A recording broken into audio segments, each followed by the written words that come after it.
Congress party ने आपातकाल डालकर संविधान के सारे मूल्यों की धज्जियां उड़ा दी। नारी सम्मान को भी सालों तक दरकिनार किया। न्यायपालिका का हमेशा अपमान किया। सेना के शहीदों का अपमान किया और भारत की भूमि तक को संविधान तोड़कर विदेशी देशों को देने की हिमाकत कांग्रेस पार्टी के शासन में हुई। जब ये पूरा सत्य उजागर हो गया तब कल से कांग्रेस पार्टी ने फिर एक बार अपनी पुरानी पद्धति को आजमाते हुए बातों को तोड़ मरोड़ कर और सत्य को असत्य के कपड़े पहनाकर समाज में भ्रांति फैलाने का एक कुत्सित प्रयास किया है। संसद में जब चर्चा हो रही थी, ये सिद्ध हो गया कि बाबा साहेब आंबेडकर का कांग्रेस ने किस तरह से पुरजोश विरोध किया था। बाबा साहब के न रहने के बाद भी किस प्रकार से कांग्रेस ने बाबा साहब को हास्य पर ढकेलने का प्रयास किया। जब संविधान सभा अपना काम कर चुकी, चुनाव हुआ 1951-52 में और 54 में, दोनों बार कांग्रेस ने बाबा साहब को हराने के लिए कोई कसर नहीं छोड़ी। यहां तक कि फ्रेंडली चुनाव होता है, स्पिरिट वाला चुनाव होता है, ऐसा चुनाव भी नहीं था। विशेष प्रयास किया गया और वो उनकी हार को सुनिश्चित किया गया। जहां तक भारत रत्न देने का सवाल है, कांग्रेस के नेताओं ने कई बार खुद ही अपने आप को भारत रत्न दिए हैं। 55 में नेहरू जी ने खुद को भारत रत्न दे दिया, 71 में इंदिरा जी ने खुद को भारत रत्न दे दिया और 1990 में बाबा साहब को भारत रत्न तब मिला जब कांग्रेस पार्टी सत्ता में नहीं रही और भारतीय जनता पार्टी के समर्थन वाली सरकार थी। 1990 तक कांग्रेस पार्टी बाबा साहब को भारत रत्न न मिले इसका बड़े जतन से प्रयास करती रही, यहां तक कि बाबा साहब की जयंती को भी, 100वीं जयंती को भी मनाने का मना ही कर दिया गया। नेहरू जी की आंबेडकर जी के प्रति नफरत जग जाहिर है। नेहरू जी की खुद की किताब selected works of Jawaharlal Nehru second series volume 16, इसके भाग 2 की पृष्ठ संख्या 532 पर एक पत्र का उल्लेख है। जब बीसी राव ने नेहरू जी को पत्र लिखकर कहा कि अंबेडकर जी मंत्रिमंडल से इस्तीफा देकर जाने का मन बना रहे हैं, तब नेहरू जी का ये जवाब था, अंबेडकर के जाने से मंत्रिमंडल में कोई फर्क नहीं पड़ने वाला है। अंबेडकर जी के महान योगदान का मूल्यांकन जवाहरलाल जी किस तरह से करते थे, इससे बड़ा कोई उदाहरण नहीं हो सकता।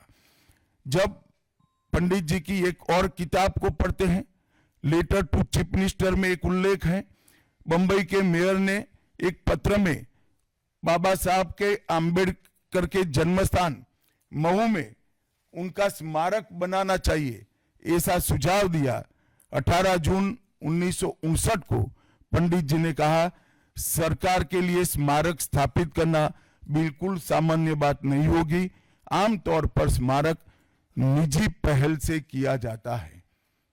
अपने परिवार के चाहे कोई भी सदस्य हो, नेहरू जी हो, इंदिरा जी हो, संजय गांधी हो, राजीव गांधी हो, कई सारे लोगों के लाखों स्मारक देश के अंदर बनाने वाले परिवार के मुखिया कहते हैं कि आमतौर पर निजी पहल पर स्मारक बनाया जाता है, क्योंकि ये स्मारक B.R. आंबेडकर जी का था। मित्रों, जब एक दूसरा उदाहरण मैं देना चाहता हूं, एक सर्वदलीय मंत्रिमंडल, पहली देश की कैबिनेट बनी जिसमें बाबा साहेब आंबेडकर भी सदस्य थे, नेहरू जी प्रधानमंत्री थे। नेहरू जी की किताब selected works of Jawaharlal Nehru में एक और उल्लेख आता है, नेहरू जी के आश्वासन के बावजूद आंबेडकर जी को कोई महत्वपूर्ण विभाग नहीं दिया गया और ये स्पष्ट इसके अंदर उल्लेख है कि सरकार की नीतियों विशेषकर विदेश, रक्षा और अनुसूचित जाति और जनजाति से जुड़ी हुई नीतियां और 370 के खिलाफ आंबेडकर जी थे। जब एक और कांग्रेस पार्टी है, बाबा साहेब आंबेडकर का कोई स्मारक जब तक कांग्रेस सत्ता में रही बड़ा नहीं बना। जहां जहां विपक्ष की सरकारें आती गई स्मारक बनते गए। भारतीय जनता पार्टी की सरकारों ने और नरेंद्र मोदी जी की सरकार ने बाबा साहब के जीवन के संबंधित पंच तीर्थ का विकास किया। मध्य प्रदेश में महू, लंदन में वो स्थान जहां बाबा साहब पढ़ते थे, नागपुर में दीक्षा भूमि, दिल्ली में महापरिनिर्वाण स्थान और महाराष्ट्र के मुंबई में स्थित चैत्य भूमि का विकास करने का काम भारतीय जनता पार्टी की सरकारों ने किया। 19 नवंबर 2015 को नरेंद्र मोदी जी ने आंबेडकर जी के सम्मान में 26 नवंबर को संविधान दिन घोषित किया।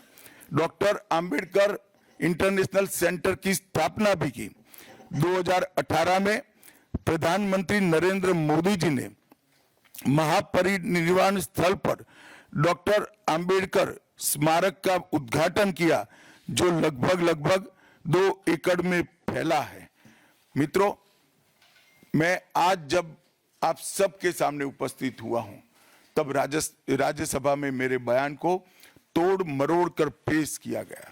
मेरा मीडिया के सभी मित्रों से आग्रह है, कांग्रेस ने सार्वजनिक जीवन में जो पद्धति की है कि बयानों को तोड़ मरोड़ कर पेश करना, हो हल्ला मचाना और भ्रांति खड़ी करना।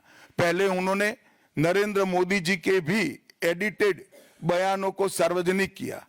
चुनाव जब चल रहा था, मेरे बयान को एआई का उपयोग कर एडिट किया गया और पूरे देश में इसको प्रसारित करने का घृणित काम किया गया।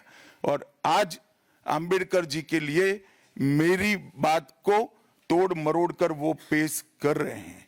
मैं स्पष्टता के साथ कहना चाहता हूं, मीडिया को विनती भी करना चाहता हूं कि मेरा पूरा बयान जनता के सामने रखिए। मैं वो पार्टी से आता हूं जो पार्टी कभी आंबेडकर जी का अपमान नहीं कर सकती। पहले जनसंघ और फिर भारतीय जनता पार्टी ने हमेशा आंबेडकर जी के सिद्धांतों के आधार पर चलने का प्रयास किया है। जब जब भारतीय जनता पार्टी शासन में रही, आंबेडकर जी के सिद्धांतों का हमने प्रसार किया है। आरक्षण को और मजबूत करने का काम भारतीय जनता पार्टी ने किया है। इन्होंने जिस प्रकार से आरक्षण को भी विरोध किया, वो भी हम सब जानते हैं। पिछड़ा वर्ग आयोग, काका साहेब कालेलकर आयोग 53 में बना, 55 में रिपोर्ट आई, आज तक वो रिपोर्ट को लागू नहीं किया गया। 31 दिसंबर 1980 को मंडल आयोग बना, मंडल आयोग की रिपोर्ट आई। 80 में इंदिरा जी ने मंडल आयोग को ठंडे बस्ते में डाल दिया। 90 में जब गैर कांग्रेसी सरकार आई, तब मंडल आयोग की रिपोर्ट लागू हुई। उस वक्त राजीव गांधी विपक्ष के नेता थे और जब मंडल आयोग की रिपोर्ट लागू हुई, प्रस्ताव संसद में आया, राजीव जी ने अपने जीवन का सबसे लंबा भाषण ओबीसी के आरक्षण का विरोध करने के लिए किया। आज मैं फिर से एक बार आग्रह के साथ मीडिया को बताना चाहता हूं, सच्चाई को जनता तक पहुंचाना चाहिए। मेरी पूरी बात बहुत स्पष्टता के साथ, कोई कंफ्यूजन के बगैर राज्यसभा के रिकॉर्ड पर है। आज भारतीय जनता पार्टी के सैकड़ों कार्यकर्ताओं ने ट्वीट कर भी इस सत्य को लोगों के बीच में पहुंचाया है। और जिन्होंने जीवन भर बाबा साहेब का अपमान किया, जिन्होंने जीवन भर बाबा साहब के सिद्धांतों को दरकिनार किया, जिन्होंने जब तक सत्ता में रहे बाबा साहब को भारत रत्न मिलने नहीं दिया, जिन्होंने जब तक सत्ता पर रहे आरक्षण के सिद्धांतों की धज्जियां उड़ाई, वो लोग आज बाबा साहेब आंबेडकर के नाम पे भ्रांति फैलाना चाहते हैं। मैं